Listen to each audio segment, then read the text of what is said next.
అండి, అందరికీ నమస్కారం. Welcome to Vasantha's channel. ఈ రోజు నేను చెప్పబోయే విషయం 1976 ఆగస్టు నెలలో భవన్స్ జర్నల్ విలేకరితో పూజ్యులు శ్రీల ప్రభుపాదుల వారికి మధ్య జరిగిన చర్చలో ఒక భాగం. ఇది నేను ఆత్మ సాక్షాత్కార శాస్త్రం అనే బుక్ లో చదివాను. ఇక వారి చర్చలోకి వెళ్లితే, విలేకరి వైదిక సంస్కృతికి విరుద్ధంగా వస్తున్న ఒక విమర్శ ఏమిటంటే, ప్రజలకు అదృష్టం అనే దానిలో నమ్మకం కలిగించటం వలన అది వారిని బద్ధకస్తులుగా చేస్తుంది. దానితో అభివృద్ధి నిలిచిపోతుంది. ఈ విమర్శలో ఎంతవరకు నిజం కలదు? శ్రీల ప్రభుపాదులు, అభివృద్ధి అంటే ఏమిటి? కుక్క గెంతడం అభివృద్ధి అవుతుందా? దానిని అభివృద్ధి అంటారా? 4 కాళ్ళ మీద కుక్క ఇటు అటు పరుగులు పెడుతుంది, మరియు మీరు 4 చక్రాల వాహనాలపై హడావిడిగా పరిగెడుతున్నారు. దీనిని అభివృద్ధి అంటారా? వైదిక పద్ధతి ఇది కాదు. వైదిక పద్ధతి ప్రకారం మానవునిలో కావలసినంత శక్తి ఉంది. మానవునికి జంతువుల కంటే ఉత్తమ చైతన్యం ఉండుట చేత జంతువుల శక్తి కంటే మానవులలోని శక్తి ఎక్కువ విలువైనది. కనుకనే మానవులలోని శక్తిని ఆధ్యాత్మిక పురోగతి కోసం వినియోగించాలి. అంతేగాని ఆ శక్తిని కుక్కలతో పోటీ పడుట కోసం వినియోగించకూడదు. సాధు పురుషుడు కుక్కలాగా ఇటు అటు పరుగులు పెట్టడు. ఈనాడు కుక్కతనమే మానవ జీవిత లక్ష్యమని ప్రజలు భావిస్తున్నారు. కానీ జీవితం అనగా ఆధ్యాత్మిక ప్రగతి. అందుకే వైదిక సారస్వతం ఇలా చెబుతుంది. బుద్ధిమంతులైన వారు, తాత్విక చింతన కలవారు మిక్కిలి ఊర్ధ్వలోకమైన బ్రహ్మలోకం మరియు మిక్కిలి అతోలోకమైన పాతాళ లోకానికి మధ్య భ్రమిస్తూ ఉండుట వలన కూడా లభ్యం కాని అత్యున్నత పరమార్థాన్ని జీవితంలో సాధించుటకు ప్రయత్నించాలి. మనం కోరకపోయినా కాలక్రమేణా మనకు దుఃఖాలు, సుఖానుభూతి దానంతట అదే కలుగుతుంది. విలేకరి, ఇంకా కొంచెం వివరిస్తారా? శ్రీల ప్రభుపాదులు, మానవుడు తాను అనేక జన్మలలో పొందలేకపోయిన దానిని సాధించుట కొరకు తన శక్తిని వినియోగించాలి. జీవాత్మ ఎన్నో జన్మలలో కుక్కగానో, దేవతగానో, పిల్లిగానో, పక్షిగానో, జంతువుగానో మరెన్నో రకాలుగా జీవితాన్ని గడుపుతుంది. మొత్తం 84 లక్షల రకాల జీవుల దేహాలు ఉన్నాయి. ఈ విధంగా ఆత్మ పరిణామం చెందుతుండును. అట్లు అన్నింటిలోనూ ఇంద్రియ తృప్తియే జీవాత్మకు లక్ష్యం అవుతుంది. విలేకరి, అంటే దాని అర్థం? శ్రీల ప్రభుపాదులు, ఉదాహరణకు ఒక కుక్క ఆహారం ఎక్కడ దొరుకుతుంది, నిలువ నీడ ఎక్కడ లభిస్తుంది, ఆడకుక్క ఎక్కడ దొరుకుతుంది, నాకు రక్షణ ఎలా లభిస్తుంది అని ఇటు అటు తిరుగుతుంది. మనిషి కూడా వివిధ మార్గాలలో ఇదే పని చేస్తున్నాడు. అన్ని జన్మలలో ఇదే తంతు కొనసాగుతుంది. ఒక చిన్న కీటకం కూడా వీటి కోసమే ప్రయత్నిస్తుంది.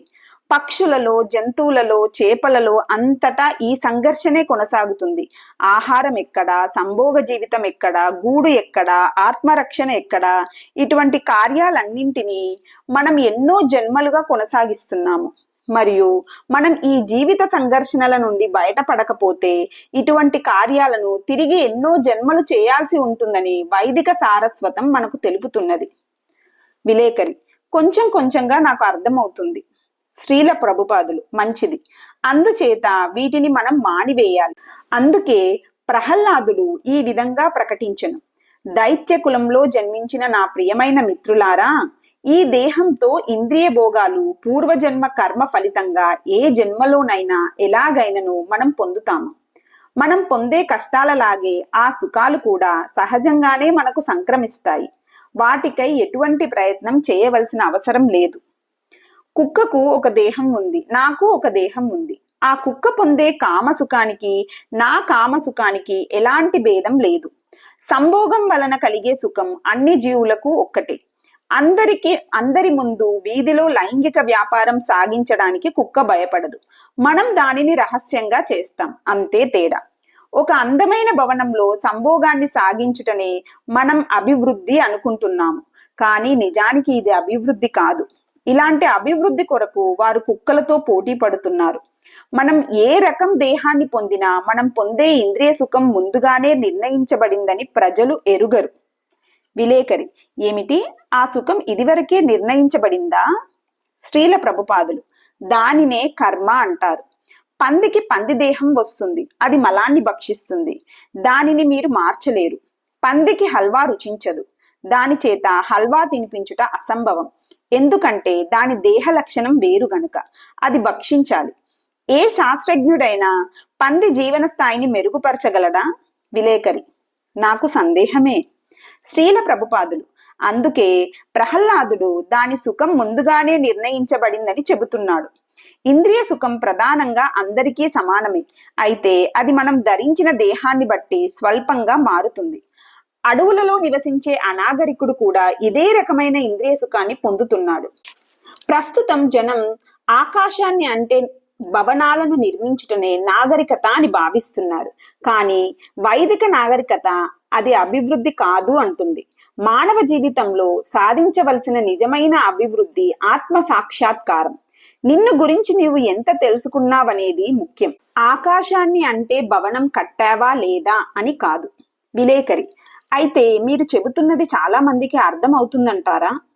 శ్రీల ప్రభుపాదులు: కొన్నిసార్లు జనులు తప్పుగా అర్థం చేసుకోవచ్చు. ఒక హైకోర్టులో జడ్జి గంభీరంగా కూర్చొని పైకి ఏమీ చేయనట్లుగా కనిపించును. అంతేకాకుండా అతడు పెద్ద మొత్తం జీతం కూడా తీసుకుంటాడు. ఆ కోర్టులో ఒక గుమస్తా నేను ఎంతో కష్టపడి పనిచేస్తున్నాను, రబ్బరు స్టాంపులు వేస్తున్నప్పటికీ జడ్జి గారి జీతంలో 10వ వంతు కూడా నాకు లభించుటలేదు. నేను ఎంతో కష్టపడి పనిచేస్తున్నాను, అయినా నాకు కుర్చీలో కూర్చునే జడ్జి గారి వలె జీతం రావటం లేదు అని అతడు భావించవచ్చును. ఈ పరిస్థితి కూడా అలాగే ఉంది. వైదిక నాగరికత ఆత్మ సాక్షాత్కారం కోసం ఉద్దేశించబడింది, కుక్కతో పోటీ పడుటకు కాదు. విలేకరి: అయినా కష్టపడి పనిచేయడం గౌరవప్రదమని, శ్రమపడి జీవితంలో పైకి రావడం మంచిదని సాధారణంగా జనులు భావిస్తుంటారు. శ్రీల ప్రభుపాదులు: కర్ములు అనగా ఫలాపేక్షతో కర్మ చేసేవారు మూఢులని గార్ధబాలని భగవద్గీతలో వర్ణించబడింది. గార్ధబాలతో వారిని ఎందుకు పోల్చారు? గార్ధబం పెద్ద పెద్ద బరువులను మోస్తూ నిరంతరం శ్రమిస్తూ ఉంటుంది.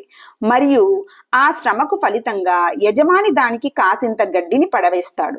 యజమాని అయిన చాకలి ఇంటి ముందు గడ్డి మేస్తూ తిరిగి యజమాని దాని వీపుపై మోయలేనంత బరువు వేసేంత వరకు అది నిలబడి ఉంటుంది. నేను ఇతని గృహాన్ని విడిచి వెళ్లితే ఎక్కడైనా గడ్డి దొరుకుతుంది, ఈ బరువులన్నింటినీ నేనెందుకు మోయాలి అని ఆలోచించే బుద్ధి దానికి ఉండదు. విలేకరి: మీ మాటలు వింటూ ఉంటే అలాంటి వ్యక్తులు నాకు కొందరు గుర్తుకొస్తున్నారు. శ్రీల ప్రభుపాదులు: ఫలాపేక్షతో కర్మ ఆచరించే వారి పరిస్థితి అలాంటిది. వారు కార్యాలయంలో పూర్తిగా మునిగి ఉంటారు. నీవు వారిని కలుసుకోవాలి అంటే నాకు తీరిక లేదు అంటారు. అంతగా తీరిక లేకుండా పని చేస్తూ అతడు పొందే ఫలితం ఏమిటి? 2 రొట్టె ముక్కలు, 1 కప్పు టీ. వాటి కోసం నీవు అంతలా మునిగిపోవాలా? ఎందుకు అతడు అంతలా మునిగిపోతాడో అతనికే తెలియదు. ఖాతా పుస్తకాలలో 5 కోట్ల ఆదాయం కనిపిస్తుంది. క్రమంగా అది 10 కోట్ల ఆదాయం అవుతుంది. అది అతనికి సంతృప్తిని ఇస్తుంది. కానీ అతడు తీసుకునేది 2 రొట్టె ముక్కలు, 1 కప్పు టీ మాత్రమే. అయినప్పటికీ అతడు ఎంతగానో శ్రమిస్తాడు. కర్మి అంటే అది అర్థం. జీవిత లక్ష్యం ఏమిటో తెలుసుకొనకుండా గాడిద వలె పనిచేస్తుంటారు. కానీ వైదిక సంస్కృతి దీనికి భిన్నమైంది. ఆ సంస్కృతిని గురించి చేసే విమర్శ సరైనది కాదు. వైదిక సంస్కృతిలో ఎవ్వరూ సోమరిపోతులు కారు. ఒక ఉన్నత లక్ష్యం కోసం వారు నిత్యం శ్రమిస్తుంటారు. బాల్యం నుండి ఈ విధంగా కార్యనిమగ్నులై ఉండుటను అలవర్చుకొనుట ఎంతో అవసరమని ప్రహ్లాదుడు చెబుతున్నాడు. కౌమార అచరేత్ ప్రాజ్ఞ, ఒక్క క్షణకాలం కూడా వృధా చేయరాదు. అది వైదిక సంస్కృతి. గాడిదలు అనుకుంటాయి ఈ మానవులు మనకు వలె పని చేయటలేదు అని. అంటే కుక్కలాగా గాడిదలాగా అన్నమాట. అవి మనలను పలాయనవాదులు అంటాయి. నిజమే, నిష్ఫలమైన శ్రమ నుండి మేము పలాయనం చేస్తాము. వైదిక సంస్కృతి ఆత్మ సాక్షాత్కారం కోసం ఉద్దేశించబడింది.